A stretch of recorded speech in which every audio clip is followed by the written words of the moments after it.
The gate had a padlock on it that hadn't been there an hour before.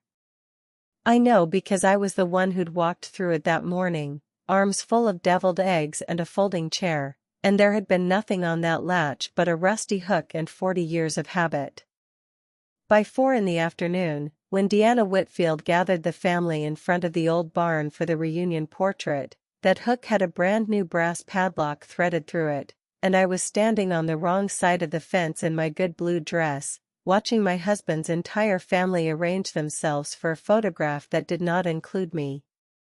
"This one's just blood relatives," Deanna said, loud enough for everyone to hear, smiling the whole time for the photographer she'd hired. "Family only, Colleen. You understand. I'd been married to Walter Whitfield for 38 years. I had signed more documents with the name Whitfield on them than Deanna had lived years on this earth. And she stood there in a sundress that cost more than my first car, locking a gate between me and a family portrait, calling herself the one who understood family.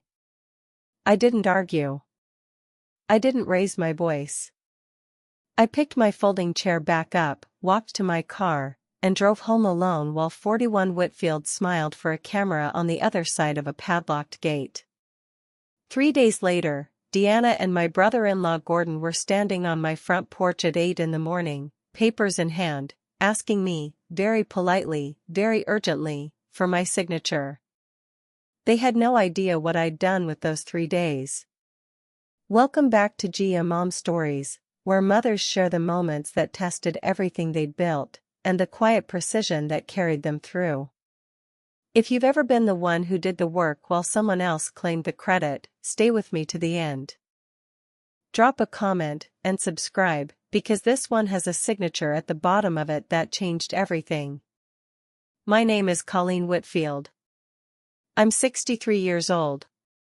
For 35 years, I've been a licensed title examiner and notary public in Ashford County, Ohio, and in 35 years, I have never let a defective title pass across my desk without catching it.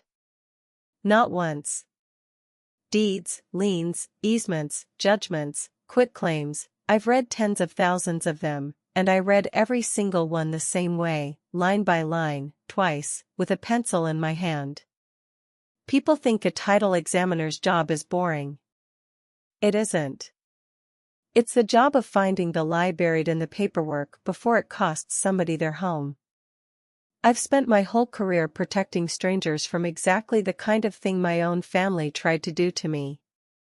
I grew up in Millbrook, 2 towns over from Ashford, the daughter of a machinist and a school secretary. Steady people.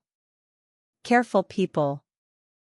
My mother used to say the difference between a mistake and a lie is that a mistake apologizes. I carried that with me into every job I ever had. I started at Ashford Title Abstract Company at 23, fresh out of community college with an associate's degree in paralegal studies and a memory for detail that my supervisor called unnatural. I moved up from file clerk to examiner in 4 years. By 30, I was running chain of title searches on properties going back to the 1870s, tracing every transfer, every mortgage release, every probate filing, until I could tell you with total certainty who actually owned a piece of land and who only thought they did. Somewhere in there, I also became a notary public, which meant that for the last 30 years, my signature and my seal have carried legal weight. When I notarize a document, I am swearing, under penalty of law, that I watched the right person sign it, understanding what it meant. I met Walter Whitfield at a county fair in 1988. He was helping his father run the Whitfield Orchard booth, selling cider and apple butter, and he had flour from his mother's pie crusts still dusted on his forearms. Walter wasn't flashy. He drove the same Ford pickup for 2 decades and mended his own fences. But he was steady in a way I recognized, because I'd grown up around people who were steady the same way. We married a year later. I moved into the Whitfield family orbit the way you move into a river current, gently at first, and then all at once, until you realize the whole shape of your life has been carried along by it. The Whitfield orchard sits on 41 acres outside Ashford, apple and pear trees planted by Walter's grandfather in 1946, the kind of land that shows up on postcards of small-town Ohio. Walter's father, Harold Whitfield, ran that orchard for 50 years and raised 3 children on it, Walter, his younger brother Gordon, and their sister Renee, who moved to Charlotte in her 20s and mostly stayed out of family business after that. When Harold got sick with congestive heart failure in his late 70s, he did something that surprised everyone except me. He put the orchard, the farmhouse, and 11 surrounding acres into a family trust, split 3 ways among his children, and he named me, not Walter, not Gordon, as trustee. "You're the only one in this family who reads the fine print, Colleen," Harold told me, sitting in his recliner with an oxygen line under his nose, 3 months before he died. "Walter trusts everybody. Gordon trusts nobody but himself. Renee's 1,000 miles away. You're the one who'll actually protect it." He made me promise, hand on the Bible his own father had used, that I would never let that land be sold or encumbered without every one of his children getting their fair, documented share. I signed the trust paperwork myself, at my own desk, with my own notary seal. Harold Whitfield died 11 months later, and I have carried that promise every day since, the same way I carry every promise I put my name to. I should tell you what that job actually looks like day to day, because it matters for everything that comes after. A title examiner doesn't just glance at a deed and stamp it. I pull the full chain of title on a property, sometimes back 100 years, tracing every owner, every mortgage, every lien, every easement, every probate filing, until I can account for the property's entire legal life with no gaps in it. In 2011, I caught a forged quitclaim deed on a farmhouse outside Millbrook, a deed that looked perfect at a glance, notarized, recorded, properly formatted, except that the notary's commission listed on the seal had expired 8 months before the signing date. Nobody else who'd handled that file in 3 separate transactions had noticed. I noticed because I check the commission dates on every notary seal that crosses my desk every single time, out of habit, the same habit that would later save my family $250,000 at my own dining room table. In 2016, I flagged a survey that showed a driveway easement running 6 feet onto a neighbor's parcel, a detail buried on page 4 of an 11-page Alta survey that the buyer's own attorney had skimmed past. That's the job. Nobody thanks you for the disaster that didn't happen, because nobody ever sees it. You only get credit for the ones you miss, and I intend never to be talked about that way. Gordon Whitfield is 59, 4 years younger than Walter, and he married Deanna Carr 14 years ago in what Renee still calls the fastest engagement in Ashford County history. Gordon runs a small HVAC business that has had, by his own admission at 3 different Thanksgivings, a rough couple of years. Deanna is 46. She grew up in a rented duplex outside Columbus, the middle child of a woman who worked 2 jobs and never owned a home, and Deanna has told anyone who'll listen that she promised herself as a teenager she would never again live somewhere she didn't own outright. There's nothing wrong with that promise. I understand it. What I don't understand, what I never understood until 3 days after that reunion, was what Deanna was willing to do to keep it. I want to be fair to Deanna, because a story is only true if you tell the whole person and not just the villain. She's smart. She built a small event planning business from nothing, and she's genuinely good at it. The reunion itself, minus the padlock, was beautifully done, string lights and a pig roast and a photographer she'd hired out of her own pocket. She loved my grandnephews the way an aunt should, sent birthday cards on time, remembered everyone's coffee order. For years, I told myself the small things, the seating charts that put me at the far end of the table, the family text threads I got added to a day late, the way she introduced me at parties as Walter's wife instead of by my name, were just Deanna being Deanna. A woman who'd grown up with nothing, deciding who belonged and who didn't, the way people do when belonging was never guaranteed to them as children. But there's a difference between a woman who's insecure and a woman who's building a case. I didn't understand that difference until I found myself on the wrong side of a padlocked gate. The slides had been building for 6 years, and if I'm honest with myself now, I saw every single one of them and chose, each time, to let it go. When Harold died and the trust papers were read, Deanna sat very still and very quiet, and afterward she asked me, casually, over dishes at the sink, exactly how much the orchard land was worth. I told her I didn't know off the top of my head, that trustees don't appraise property for fun, and she laughed and said she was just curious. I should have written that down. In my line of work, we call that a red flag disguised as small talk, and I let it pass because she was family and I didn't yet know how to think of Deanna as anything else. 2 years ago, Gordon's HVAC business took out a second loan against his and Deanna's house to cover a cash flow problem, and at the next family dinner, Deanna mentioned, apropos of nothing, how much easier things would be if the orchard actually did something instead of just sitting there. Walter laughed it off. I didn't laugh. I've read enough loan documents in my career to recognize the sound of a person circling a piece of collateral they don't yet own. A year and a half before the reunion, at a 4th of July cookout at Gordon and Deanna's house, I overheard Deanna on the back deck telling her sister Priscilla, on speakerphone, that Gordon's HVAC business had missed a loan payment and that something's going to have to give soon, and it isn't going to be my house. I didn't think much of it at the time beyond a flicker of sympathy. A young family under financial strain isn't a crime, and Lord knows I've seen enough of it across my own closing table to know it happens to good people as often as careless ones. I only remembered that conversation much later, after everything else had surfaced, and understood it for what it actually was, the first date on a timeline I hadn't known I was supposed to be keeping. 10 months before the reunion, Gordon mentioned at a family dinner, almost offhand, that he'd run into a guy who does land deals at a Rotary breakfast, someone who thought the orchard could be worth doing something with. Walter changed the subject, the way Walter changes every subject that makes him uncomfortable, and I let it go, because at that point it was one sentence at one dinner, and a title examiner learns early that you can't build a case out of a single offhand remark. You wait for the pattern to repeat. It repeated. 8 months before the reunion, a man named Perry Voss started showing up at the county recorder's office asking for plat maps of parcels adjoining the Whitfield orchard.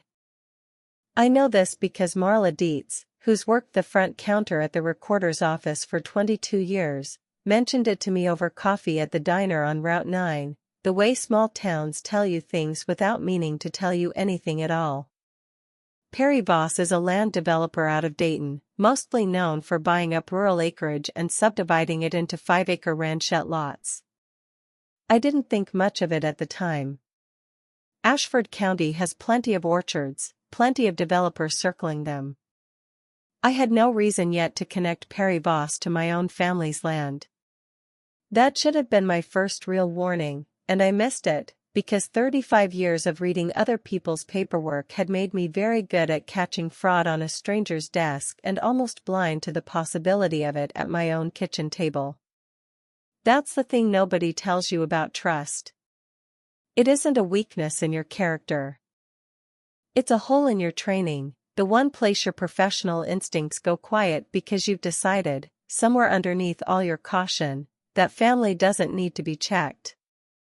The reunion had been on the calendar since spring. Deanna planned the whole thing, the Whitfield family reunion, held every 3 years at the orchard itself, the one event that brought Renee up from Charlotte and cousins in from 3 states. This year, she told everyone, was going to be special. She'd hired a professional photographer, ordered custom family reunion t-shirts with Whitfield family, EST 1946 printed across the back, and planned a legacy portrait in front of the old barn, the same spot where Harold used to take the family photo every single year until his hands got too shaky to hold the camera.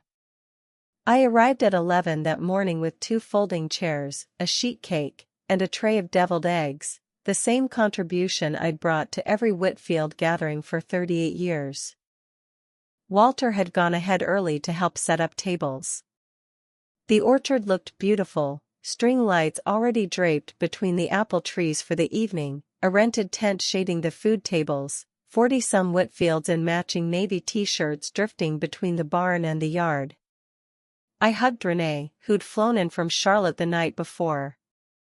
I let Gordon's youngest climb into my lap and tell me, in exhaustive detail, about a dinosaur documentary. It was, for most of the day, a lovely reunion. At 4 o'clock, the photographer began herding people toward the barn for the group portrait, and that's when I noticed the gate. The pasture gate sits between the yard and the barn, a simple wire ampost gate Harold built himself in the 70s, the kind you swing open with one hand while carrying a casserole in the other. I had walked through that gate at 11 that morning without a second thought. At 4, when I moved toward it to join the family lining up in front of the barn, I found a brand new brass padlock threaded through the latch, closed, and Deanna standing on the other side of it in her sundress, clipboard in hand, directing the photographer. "Deanna, the gate's locked," I said, assuming it was an oversight. She looked at me the way you'd look at a stranger who'd wandered into a private event. "This one's just blood relatives, Colleen," she said, and she said it loud, the kind of loud that's meant to carry, meant to be heard by 40 other people standing close enough to go quiet. "You understand. It's for the legacy shot. Family only." I have been called a lot of things in 63 years. I have never, not once, been told I wasn't family by someone standing on land my husband's father entrusted to my legal protection. I looked past her at the barn, where Walter was already lined up between Gordon and Renee, and I watched my husband's face do something I still think about, a flicker of confusion, then a decision not to say anything, because Walter Whitfield has spent his whole life choosing the path with the least friction on it. He looked at me. He didn't move toward the gate. He didn't ask Deanna to unlock it. He just stood there, waiting for the photographer to say cheese. A few people near the fence did that awful nervous laugh, the kind that happens when a crowd senses something wrong and decides the safest response is pretending it's a joke.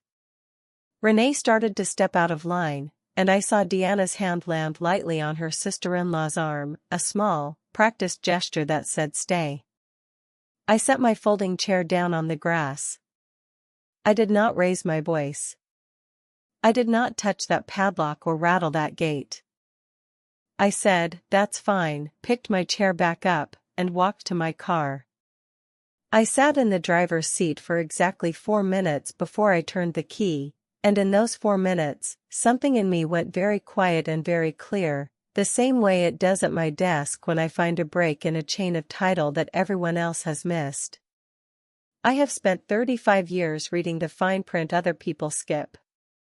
I decided, sitting in that car with the engine off and my hand steady on the wheel, that it was time to read the fine print on my own family. If you've ever stood outside a closed door while people who called themselves your family arranged themselves for a picture you weren't allowed in, you already know the particular kind of silence that follows. It isn't sadness, exactly. It's arithmetic. You start doing the math on every small slight you let go, and you realize they were never small. Stay with me, because that gate wasn't about a photograph. Subscribe if you want to see exactly what was behind it. I drove home and I didn't cry, not that night.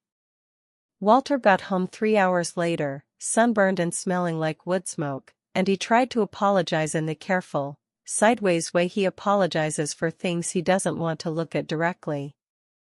"Deanna gets carried away sometimes," he said. "You know how she is about her events." I told him I was tired and went to bed, and I lay awake until nearly 1 in the morning turning it over. A padlock doesn't buy itself.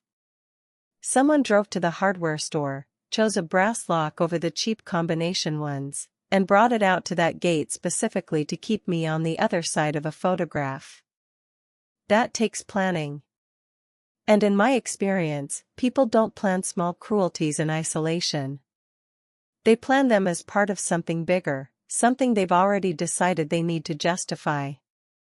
The next morning, a Sunday, I did what I do every working day of my life. I went to my desk. Not my desk at Ashford Title Abstract, my desk at home, the one in the spare bedroom where I keep a filing cabinet of family paperwork that has nothing to do with my job and everything to do with the promise I made to a dying man in a recliner. I pulled the Whitfield family trust documents, the ones I'd notarized myself 11 years ago, and I read them again for the first time in years, cover to cover, the way I read any document when something about it has started to smell wrong. The trust was simple and airtight, the way Harold and I had built it to be. 3 equal beneficiaries, Walter, Gordon, and Renee, each entitled to 1/3 of the trust's value upon any sale or transfer of the property. I was named sole trustee, with explicit authority and explicit obligation, no sale, no mortgage, no lien, no transfer of any portion of the orchard land could occur without my signature and my notarization, and I was legally bound to distribute proceeds equally among the 3 siblings, verified against a current independent appraisal. Harold had built a fortress around that land, and he'd made me its only gate. Which meant that whatever Deanna and Gordon were planning, and by Sunday night, I no longer had any doubt they were planning something, it could not move 1 inch forward without going through me. That's when I understood the padlock. It hadn't been cruelty for its own sake. It had been a test. Lock her out of the picture, see if she makes a scene, see if she still thinks of herself as family enough to fight for a place in it. I imagine, though I'll never know for certain, that Deanna wanted to see just how much resistance she'd meet if she started treating me as an outsider before she asked me to sign away the thing that made me anything but. Monday morning, I called Grace Petrosky before I even poured my coffee. Grace has worked beside me at Ashford Title Abstract for 26 years, first as a fellow examiner, now as the office's senior closing agent. She's also, not incidentally, one of only 4 people in this county I trust with the truth before I've fully proven it. Grace, I said, I need a favor, and I need you to not ask me why until I've got something solid enough to explain. Grace has never once needed a full explanation before agreeing to help me. What do you need, she said, and that was the whole conversation. I told her I needed everything the county had on any recent activity touching the Whitfield Orchard parcel, plat requests, survey filings, anything logged at the recorder's office in the last 12 months. She had it pulled by Tuesday afternoon. What she found confirmed what Marla at the front counter had already told me over coffee. Perry Voss, doing business as Voss Land Development LLC, had requested and received certified copies of the plat map for the Whitfield Orchard parcel and the 2 properties adjoining it, 8 months before the reunion. 8 months. That put the first documented step of whatever this was well before Deanna ever ordered a single matching t-shirt. I want you to understand what it means to sit at your own kitchen table and start building a case file on your own family, because it is not the same as building one on a stranger. Every entry I wrote down twice, once because my training demanded precision, and once because some smaller, unprofessional part of me kept hoping I'd find an innocent explanation buried in the next document. I never did. I opened a plain manila folder, the same kind I've used at my desk for 35 years, and on the tab I wrote, in pencil, Whitfield Orchard, chain of events. That folder would end up holding 31 pages before I was through, and every single page would trace back to 2 people standing behind a locked gate. The second document I pulled was harder to get and told me more.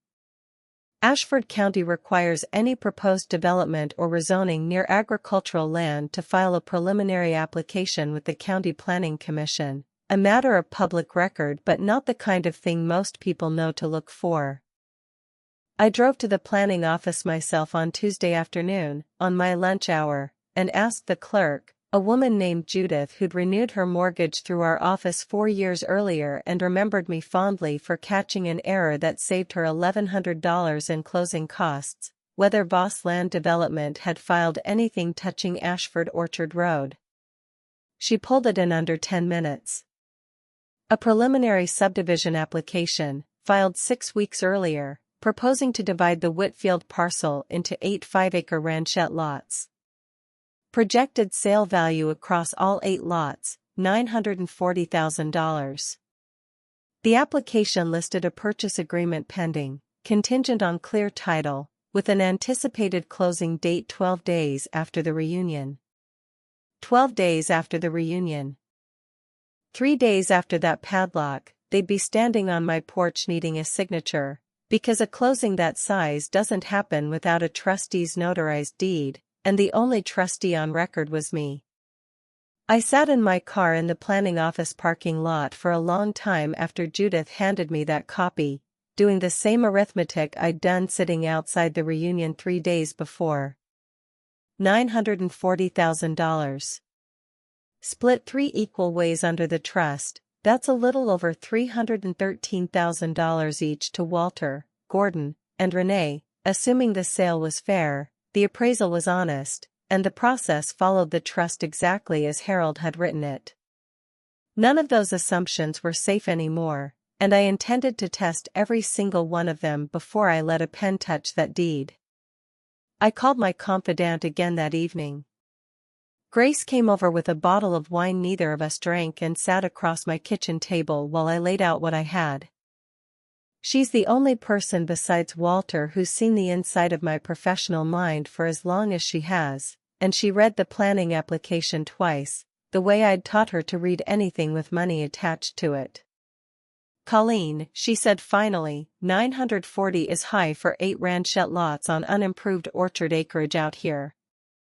Comparable sales in this township are running closer to $60,000-$70,000 a lot, not $118,000. That was the second thread. If the projected sale value was inflated on paper, someone had either found a genuinely extraordinary buyer, or someone had commissioned an appraisal that didn't match reality, the kind of appraisal that makes a deal look clean to a trustee who signs without checking, and makes a very different number quietly available to whoever's actually pocketing the difference. Wednesday, I did the thing that took the most nerve. I called the appraiser listed on the planning application, a man named Russell Ferber, whose license number I ran through the State Appraisal Board's public database before I ever picked up the phone, a habit 35 years old and never once wasted. Russell Ferber's license had been placed on probationary status 4 years earlier for a material misstatement of comparable sales data on an unrelated commercial appraisal near Dayton. He was still licensed. He was also, according to the state filing, disciplined once already for doing exactly the kind of thing I now suspected he'd done to my orchard. I didn't call Ferber directly. I hired my own appraiser instead, a woman named Priya Kaur, certified, unaffiliated with anyone in Ashford County, recommended by an attorney I'd worked closing tables beside for a decade. I paid her out of my own account, for $150, and told her exactly what I needed, an independent, arm's-length valuation of the Whitfield Orchard parcel, subdivided into the same 8-lot configuration Voss Land Development had proposed. She walked the property herself on Thursday morning while Deanna and Gordon were, as far as I know, still riding the high of a successful reunion, unaware that a stranger with a clipboard was standing in their apple trees measuring the exact thing they'd already agreed to sell. Priya's number came back Friday evening, the day before Gordon and Deanna showed up on my porch. $1,210,000. Not $940. A difference of $270,000 between what Perry Voss's paperwork claimed the land was worth and what an honest appraiser, walking the same acreage, actually found it to be. That is not a rounding error. That is not two professionals disagreeing about market conditions. That is the kind of gap that exists for exactly one reason, because somebody needed the number on paper to be low enough that a specific amount of money could quietly disappear between the sale price and the sale price the trustee, and the other two beneficiaries, were ever told about. I pulled one more thread before Friday night was over, because 35 years of this work has taught me that if you find one irregularity, you look for its partner. I asked Grace to run a corporate filing search on Voss Land Development LLC through the Ohio Secretary of State's public database. It's a simple search. Anyone can do it. Most people never think to. Voss Land Development LLC had one listed manager, Perry Voss, and one registered agent, an address that, when I cross-referenced it against the county auditor's parcel records, turned out to belong to a second LLC called Carfield Holdings, registered 11 months earlier. Carfield. Deanna's maiden name is Carr. I sat with that for a long moment, because a coincidence in a name is nothing, but a coincidence in a name attached to a shell company registered 11 months before a padlocked gate is not a coincidence at all. Carfield Holdings, according to the state filing, was managed by exactly one person, Deanna Whitfield.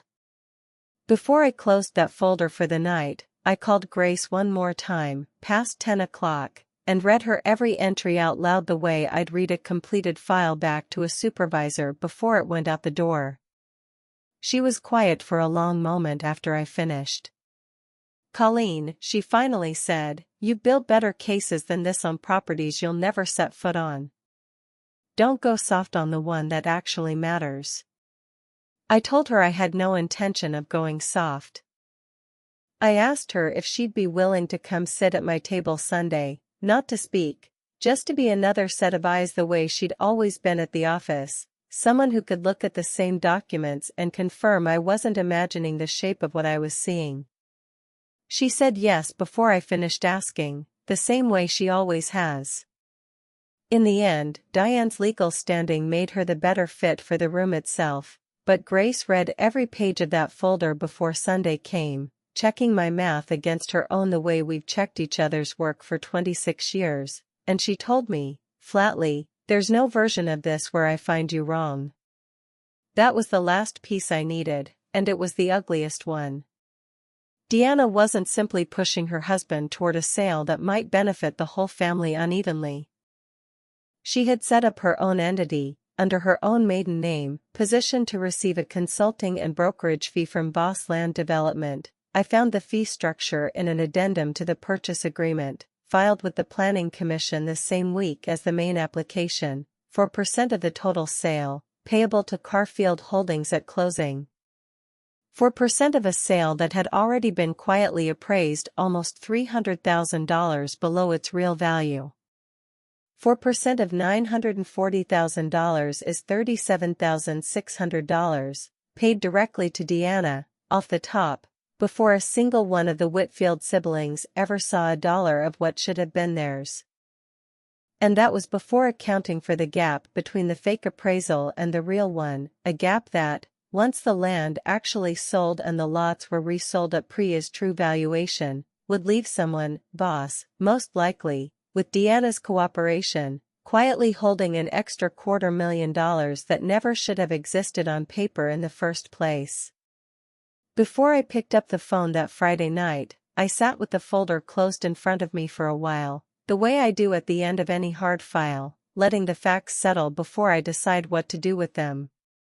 I thought about Harold in that recliner, the oxygen line, his hand on the Bible his own father had used.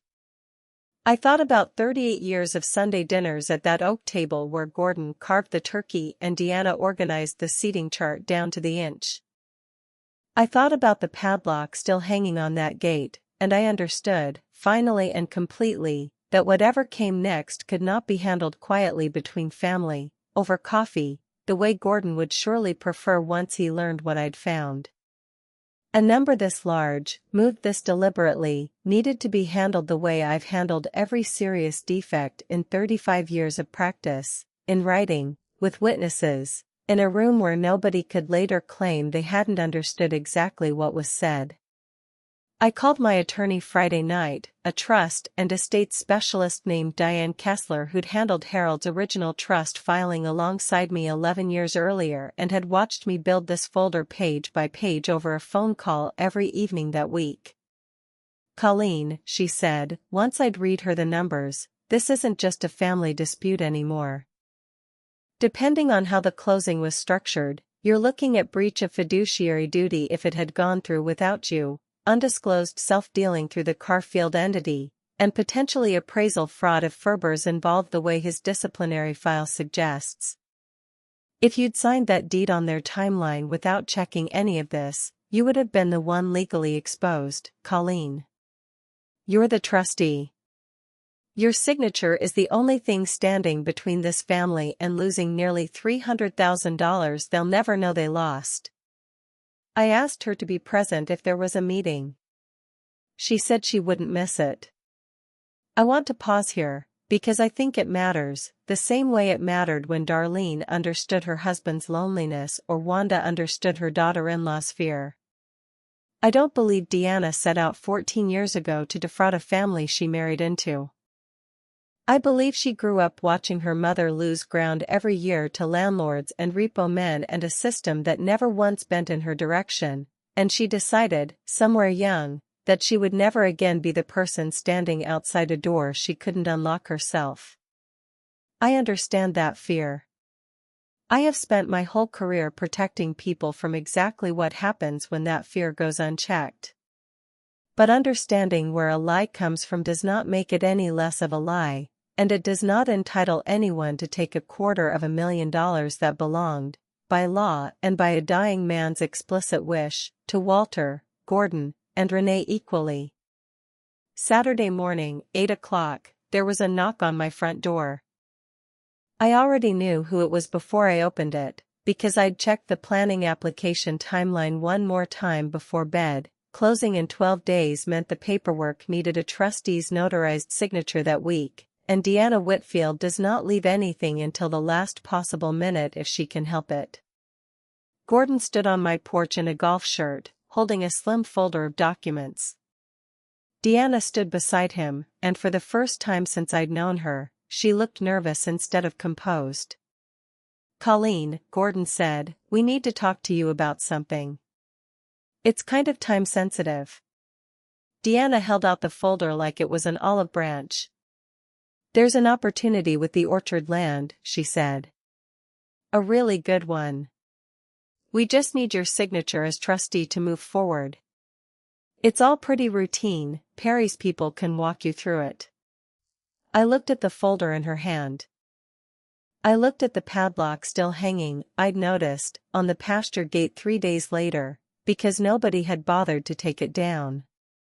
And I said the only thing that felt true in that moment.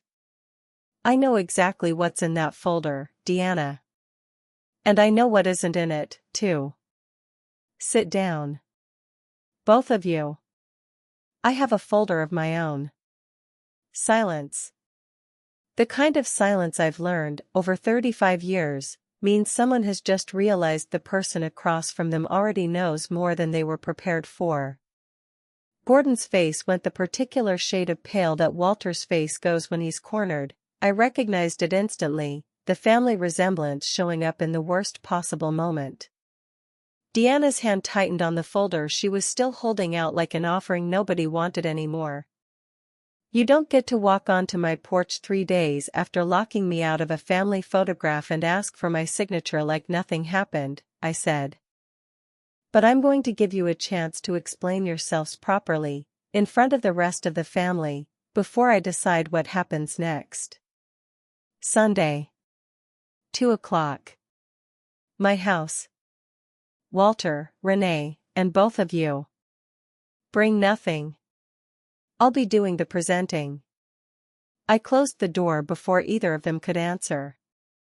If you've ever stood in your own doorway holding the exact proof of what someone tried to take from you, you know the particular kind of calm that settles over you in that moment. It isn't relief. It's readiness. Stay with me, because Sunday afternoon, I laid 31 pages across my dining room table, and I did not raise my voice once. Sunday, 2 o'clock, my dining room table. I'd set 5 places, though nobody was there to eat, 5 glasses of water, and in the center of the table, a plain manila folder with a tab that read Whitfield Orchard, Chain of Events, 31 pages inside, each one numbered and tabbed the way I've organized case files my whole career. Beside the folder sat a second, thinner file, the appraisal comparison, and beside that, my notary seal, sitting in its small leather case, because I wanted everyone in that room to remember exactly what my signature is legally worth before I told them what I would and would not be signing. Walter arrived first, quiet, unsure what he was walking into. Renee flew back up from Charlotte on a Sunday morning flight the moment I called her Saturday night and told her, simply, "There's something about the trust you need to see in person." Diane Kessler arrived at 1:45 in a gray blazer, her own file under her arm, and sat to my right without a word, the professional witness the way Harold himself would have wanted at a moment like this. Gordon and Deanna came in together at 2 o'clock exactly, and Deanna's eyes went straight to the manila folder in the center of the table the way a person's eyes go to a gun on a table. She already knew, in that instant, that this was not a conversation she was going to be allowed to steer. "I want to start," I said, once everyone was seated, "by explaining why I asked you all here instead of simply refusing to sign what was in that folder on my porch yesterday. Harold made me trustee of this land 11 years ago because he trusted me to protect all 3 of his children equally, not just the ones loud enough to ask first. I intend to honor that. Which means before anyone signs anything, everyone in this family is going to hear exactly what's been happening to the land he left you." I opened to tab 1. 8 months ago, a developer named Perry Voss requested certified plat maps for this parcel and the 2 adjoining it. 6 weeks before the reunion, Voss Land Development LLC filed a preliminary subdivision application with the County Planning Commission, proposing to divide this property into 8 5-acre lots. The application lists a purchase agreement already pending, contingent only on clear title from the trustee. Closing date, 12 days from yesterday. I slid the copy across the table. Renee picked it up, read it twice, and set it down without a word. Walter didn't move. Tab 2. The application values the total sale at $940,000, based on an appraisal by a man named Russell Ferber. I placed Ferber's state licensing record beside it. Mr. Ferber's license was placed on probation 4 years ago for materially misstating comparable sales data on another appraisal. I hired an independent, licensed appraiser this week to walk this same land and value it under the exact same 8-lot subdivision plan Voss proposed. I placed Priya course report on top. Her valuation, $1,210,000. That is a gap of $270,000 between what you were about to be told this land was worth and what it is actually worth. Deanna's voice came out thin. "Appraisals vary, Colleen, that doesn't mean." "I'm not finished," I said, and I said it the way I've said it to hundreds of people across a closing table who tried to talk over a problem instead of through it. Tab 3. I placed the Ohio Secretary of State filing on the table, the registration for Carfield Holdings LLC. This entity was registered 11 months ago. Its sole manager is listed as Deanna Whitfield.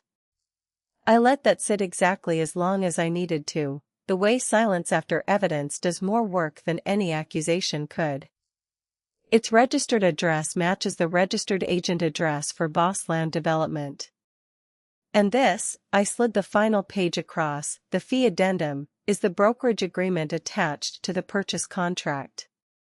Carfield Holdings is entitled to a 4% consulting fee on the total sale price, payable at closing.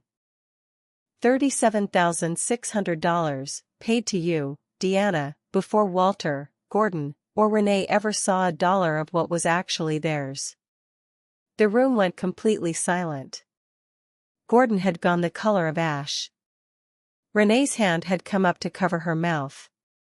Walter was staring at his brother, not at his sister-in-law, the way a man stares at someone he's realizing he doesn't fully know. Renee reached across the table and picked up the Carfield filing again, reading it a second time, slower. 11 months, she said, mostly to herself. You registered this company 11 months ago, Deanna. Before Dad's estate had even finished settling out the last of the small stuff. You were planning this while we were still splitting up his tools in the garage. Nobody answered her. Diane made a note on her legal pad, the scratch of her pen the only sound in the room for several seconds, and I let that silence stretch the way I always let silence stretch after the worst number lands on a table. In 35 years, I have never once found that filling a silence helps the person who caused it. It only helps the person hoping to be let off the hook before they've had to sit inside it. Colleen, Gordon said finally, I didn't know about the Carfield thing. I swear to God, I didn't know about that part. Did you know the appraisal was low? I asked him. He didn't answer, which was its own answer. I let it sit. Deanna's composure cracked the way it always does when the numbers stop being negotiable, and she reached for the version of the story where she was the one being wronged. You have no idea what it's like, she said, her voice climbing, to watch this family sit on nearly $1 million of land doing nothing while I've spent my whole life scraping. I found a real buyer. I did the work Gordon should have done years ago. And you're going to sit there with your notary stamp and act like I stole something, when all I did was actually make something happen for once. You didn't make anything happen for this family, I said, keeping my voice level, the same cadence I use explaining a title defect to a first-time homebuyer standing at my desk in tears. You made something happen for yourself, using a company registered in your maiden name, funded by an appraisal you either commissioned to be wrong or never bothered to question because it benefited you either way. And 3 days before you needed my signature to close it, you locked me out of a family photograph and told 40 people I wasn't real family. I think you did that on purpose, Deanna. I think you wanted to see whether I'd fight for my place in this family before you asked me to sign away $1/3 that wasn't yours to move. Diane Kessler spoke for the first time. I want to be clear about the legal exposure here, for everyone's benefit, she said. As trustee, Colleen has an absolute fiduciary duty to reject any transaction that isn't in the equal interest of all 3 beneficiaries. Had this closed on the terms proposed, the undisclosed fee to Carfield Holdings, combined with the understated appraisal, would likely constitute breach of fiduciary duty exposure for anyone who facilitated it knowingly, self-dealing, and depending on how Mr. Ferber's involvement is characterized, appraisal fraud. Colleen would have been the one legally answerable for signing it, even though she was never told the truth. That's not a small thing. That's years, not months, if a court ever got involved. Renee finally spoke, quiet and steady, the family resemblance to her late father in every word. I want to know how long you've been planning this, Deanna. Not the reunion. The whole thing. Deanna didn't answer that either. Gordon put his head in his hands. I closed the folder, the way I close a file at the end of a completed search, and I placed both hands flat on top of it. Here's what happens now, I said. I am not signing the boss deal. Not this version of it, not on this timeline, not with Russell Ferber's appraisal anywhere near it. If this family wants to sell this land eventually, it will be listed at its true value, appraised by someone with a clean license, and the proceeds will be split 3 equal ways, exactly as Harold's trust requires, with no consulting fee to any entity owned by anyone in this room. Second, I want a full accounting of every dollar Voss Land Development has already paid or promised to Carfield Holdings, in writing, to Diane, within the week. Third, if I ever find another undisclosed entity attached to a deal touching this land, I will refer the entire matter to the county prosecutor's Economic Crimes Unit, and I will not warn anyone first. I've given you the chance most people never get. I won't give it twice. Gordon nodded before Deanna could speak, which told me everything about which one of them actually understood how much trouble they were standing in. Okay, he said. Okay, Colleen. Whatever you need. Deanna sat very still, and for a moment I watched her do the same arithmetic I'd done sitting outside a locked gate 3 days earlier, watched her realize there was no version of this room where the story ended with her holding $37,000 and everyone else none the wiser. This is humiliating, she said finally, quieter now. You didn't have to do it like this. In front of everyone. I did, actually, I said. I spent 6 years watching every small thing you did to make me feel like a guest in this family instead of a member of it, and I told myself each time that it wasn't worth the friction of saying something. I was wrong. Small things you let go become large things nobody questions.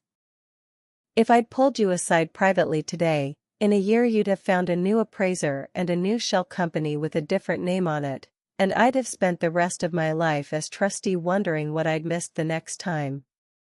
This family needed to hear it together, once, completely, so that nobody in this room can ever again say they didn't know what was possible.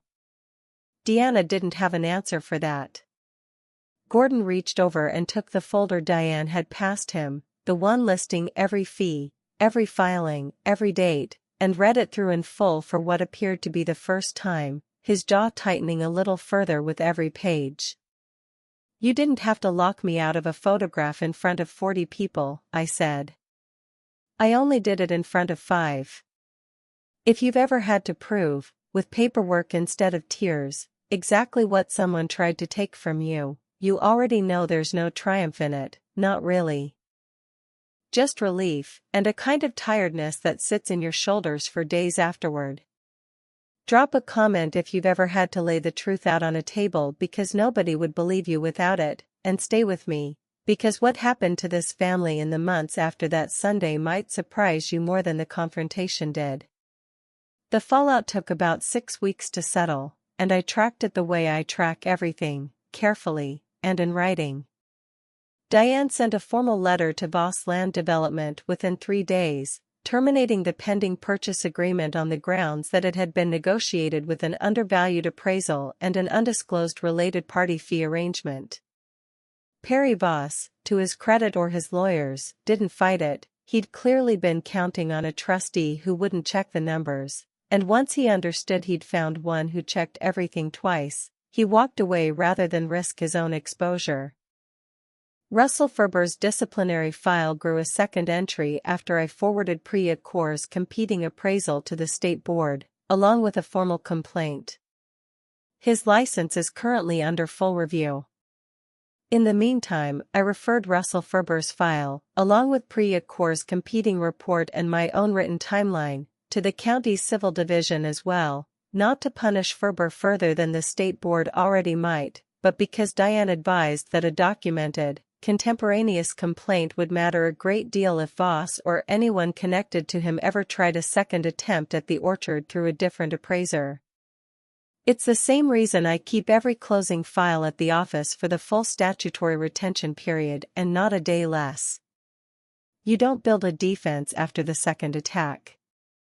You build it while the first one is still fresh enough that nobody can claim they've forgotten the details. Carfield Holdings dissolved itself 4 months later, a voluntary filing with the Secretary of State that Grace flagged for me the day it posted.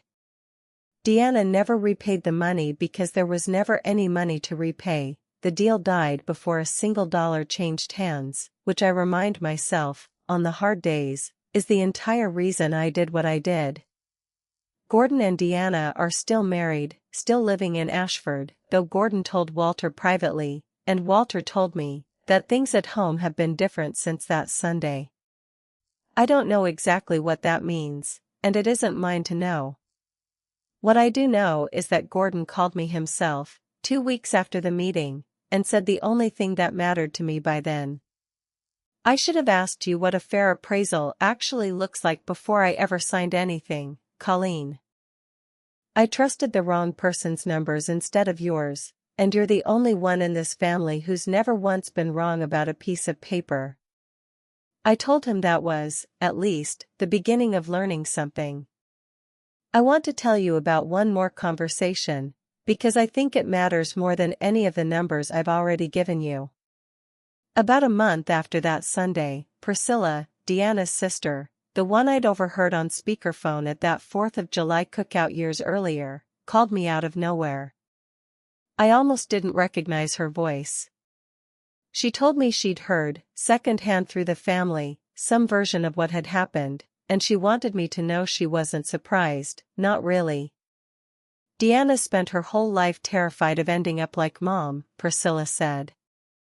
Renting, moving every couple years, never anything with her own name on the deed. I don't think she ever stopped to ask herself whether the thing she was scared of was worth doing this to get away from. I told Priscilla I understood the fear better than she might expect, that I'd spent 35 years watching what fear does to good paperwork and better people, and that understanding it had never once stopped me from checking the numbers anyway. She said that was probably the healthiest way to hold it. I think she's right. Renee and I talk every week now, on the phone, something we never did before that Sunday.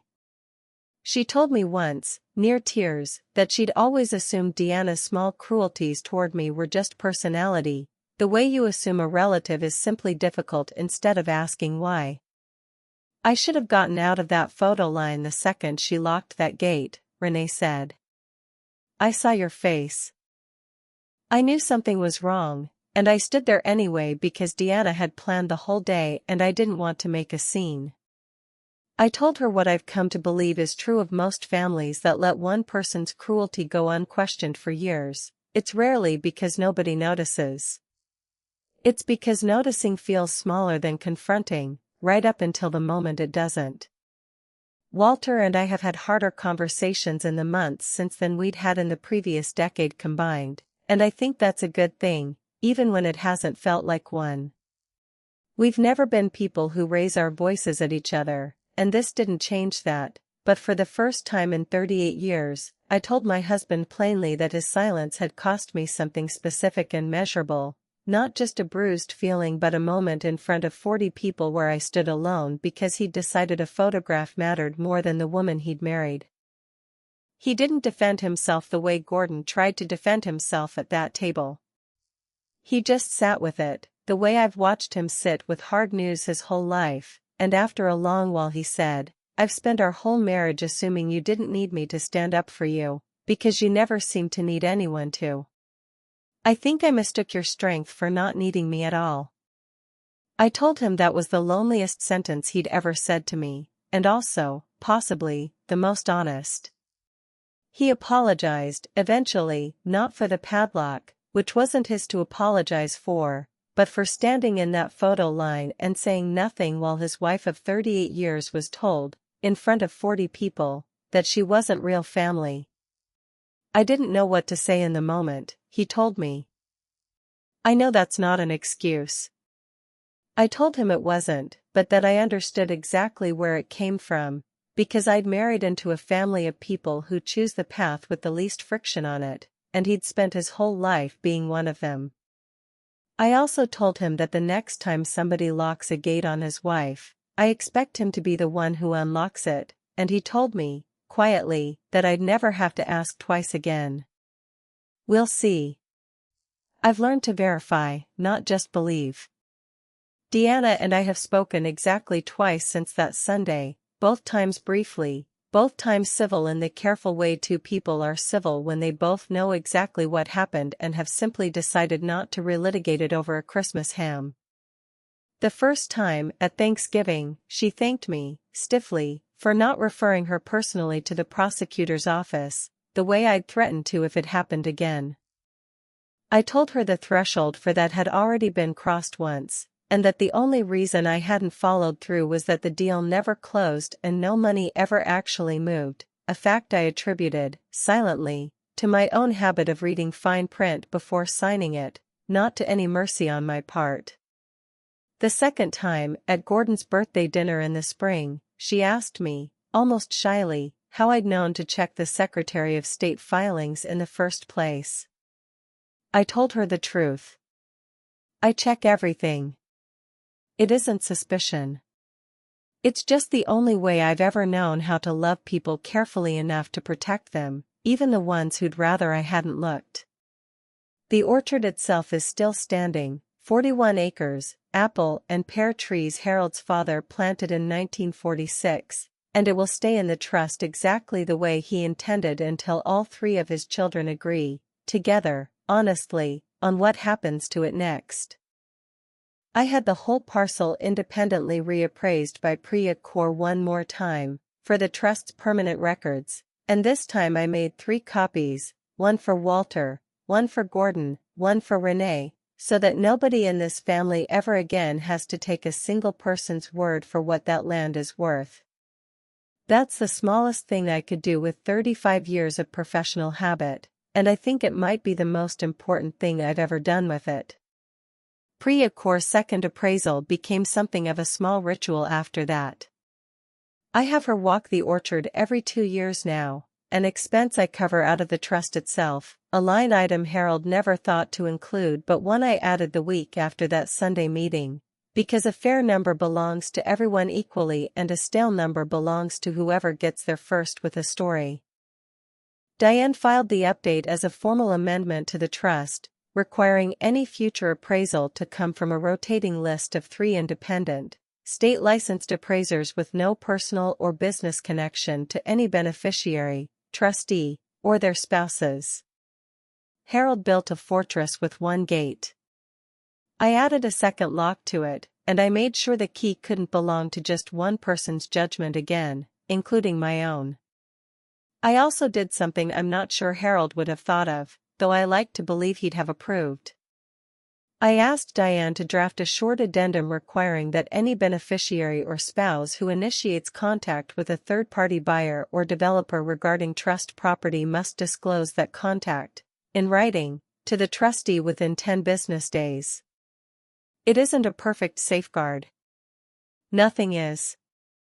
But it means the next Perry Voss who drives out to the county recorder's office asking about our plat maps will have to answer for it a great deal sooner than 8 silent months. 6 months after that reunion, the family gathered again, smaller this time, just for a Sunday dinner at the orchard, no photographer, no matching t-shirts. Somebody had taken the padlock off the pasture gate at some point in those months, I never asked who, and nobody ever told me. Renee and I walked out through it together before dinner, out among the apple trees Harold used to walk with his own father, and she asked me, the way people ask questions they already suspect the answer to, whether I'd ever really considered just signing what was put in front of me that Saturday morning and letting the whole thing go quiet. For about 4 minutes, I told her, sitting in my car after that photograph. And then I decided that if 35 years of reading fine print for strangers has taught me anything, it's that the people who count on you not checking are always the ones you most need to check.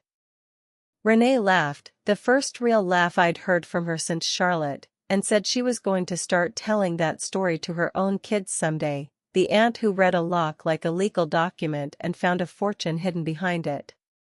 I told her it wasn't a fortune I found. It was just the truth, sitting exactly where it always sits, waiting for somebody with enough patience to go looking for it. Later that evening, after most of the family had gone home, I stood at the kitchen sink with Walter drying the dishes beside me, the same sink his mother once stood at, in the same farmhouse his grandfather built a life around.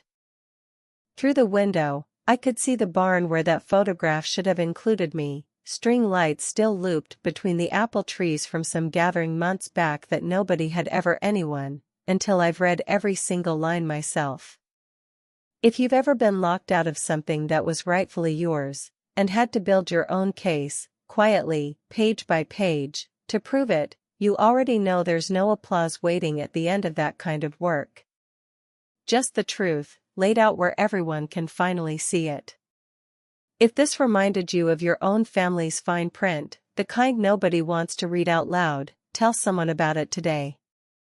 Drop a comment below if you've ever had to check the people closest to you the way you check a stranger. Share this with someone who needs to hear that being underestimated is not the same as being powerless. Subscribe to GM Mom Stories for more, and remember, the strongest signature in any family isn't the one given freely. It's the one that's earned.